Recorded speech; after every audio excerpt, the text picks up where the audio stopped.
अस्सलाम वालेकुम दोस्तों, उम्मीद है खैरियत से होंगे। इलेक्ट्रिक सॉल्यूशंस में खुशामदीद। आपको जो डक नज़र आ रही है ये बिल्कुल 1 बाय 1.5 फीट की डक है और ये देखिए इस तरीके से डक बनाई गई है।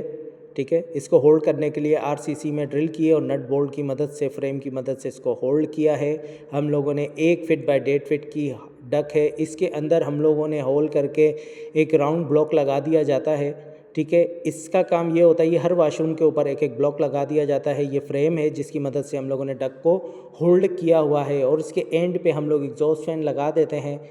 अब जो राउंड कवर ब्लॉक होते हैं इसमें से जब एग्जॉस्ट फैन चलता है तो हर जगह से ये हवा को सक करता है, जिसकी वजह से बदबू वाशरूम में नहीं आती। आपने देखा होगा जहाँ बहुत ज़्यादा वाशरूम होते हैं लेकिन बदबू का नामो निशान नहीं होता, वजूहात ये डक होती है। ये डक नहायत अच्छी और बेहतरीन रहती है। इसको हर जगह इस्तेमाल करते हैं जहाँ वाशरूम ज़्यादा होते हैं, कमर्शियल जगहों पर। और इसका बैंड हमेशा जब भी एल बनता है तो हमेशा बैंड की सूरत में बनता है। ये नहायत बेहतरीन है। ये देखिए इसको होल्ड किया हुआ है। ये 1 बाय 1.5 फीट की डक है। उम्मीद है दोस्तों वीडियो अच्छी लगी होगी। अपना ख्याल रखिएगा। अल्लाह हाफिज़।